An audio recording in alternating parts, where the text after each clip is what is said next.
Assalamualaikum. Waalaikumsalam. Perkenalkan, nama saya Raisani Faturrahma. Saya dari Universitas Muhammadiyah Kudus.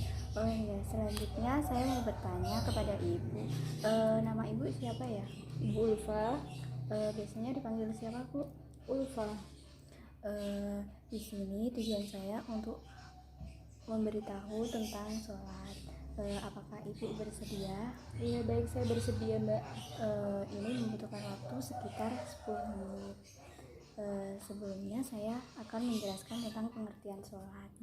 Sholat itu berasal dari bahasa Arab, yaitu berdoa. Nah, sedangkan menurut istilah yaitu sholat adalah ibadah yang dimulai dengan bacaan takbiratul ihram dan diakhiri dengan mengucapkan salam dengan syarat dan ketentuan tertentu. Apakah ibu sudah paham? Ya, paham, Mbak. Sekarang yaitu fungsi sholat. Fungsi sholat itu ada banyak. Yang satu adalah untuk mencegah dari perbuatan buruk. Yang kedua yaitu sumber petunjuk. Yang ketiga itu sarana kita meminta pertolongan dari Allah. Yang keempat pelipur jiwa. Yang kelima yaitu mendatangkan kebahagiaan. Yang kelima itu mengacu pada penemuan-penemuan mutakhir yang menyatakan bahwa kesehatan tubuh dan penyakit sebenarnya berasal dari jiwa, dan banyak penyakit tubuh sesungguhnya dapat disembuhkan melalui ketenangan jiwa. Kesimpulannya itu yaitu untuk dapat menyembuhkan penyakit.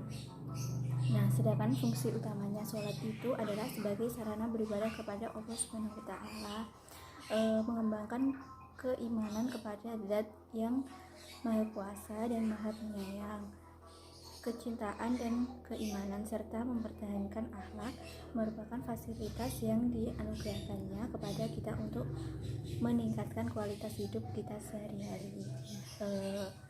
Di sini saya mau bertanya, apakah Ibu paham tentang fungsi sholat tadi? Iya, paham, Mbak. Yang ketiga yaitu tata cara sholat. Yang pertama kan tata sholat itu ada 2 rakaat. Yang pertama 1 takbiratul ihram dihenti dengan membaca doa iftitah. Ibu sudah mengerti membaca takbiratul ihram? Iya, mengerti, Mbak.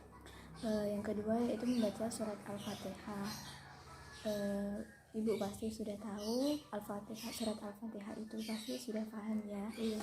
Yang ketiga adalah membaca surat pendek atau ayat Al-Quran. Contohnya yaitu surat An-Nas, Al-Falaq, gitu ya, Bu. Yang keempat takbiratul ihram. Yang kelima melakukan gerakan ruku dengan membaca bacaan ruku sebanyak 3 kali. Sebelumnya saya mau bertanya, bacaan ruku Ibu apakah sudah tahu? Iya, sudah tahu, Mbak.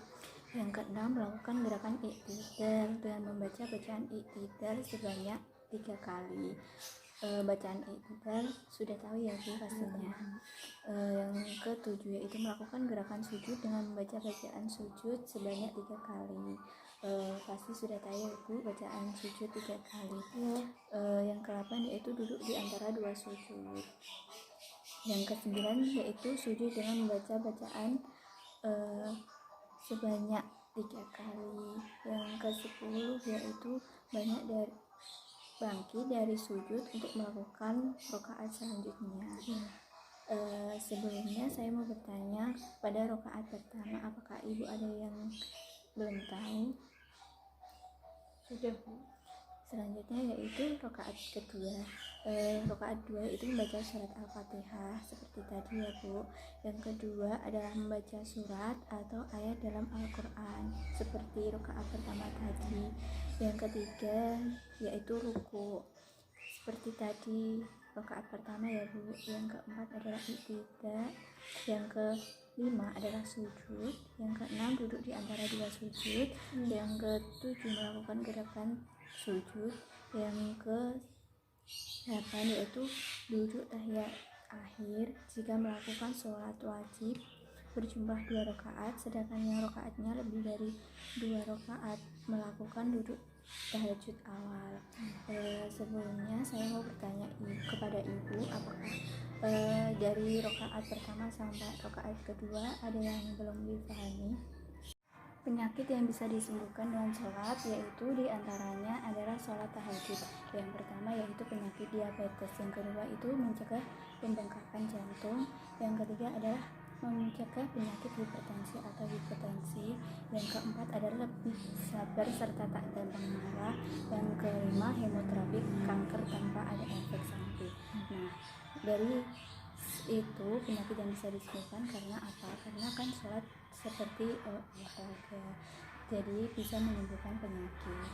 Sebelumnya saya mau bertanya kepada ibu, apakah sudah paham? Sudah, Mbak. Kalau boleh tahu tadi yang saya sebutkan apa saja, Bu? Dari pertama, Iya, pengertian sholat itu sendiri, fungsi sholat itu sendiri, sama tata cara melaksanaannya dan fungsi utama, serta sholat itu bermanfaat untuk kesehatan kita. ya, sebelumnya saya mau berpamitan kepada ibu. Semoga bisa bertemu kembali besok ya, Bu. Terima kasih atas waktunya. Wassalamualaikum warahmatullahi wabarakatuh. Waalaikumsalam warahmatullahi wabarakatuh.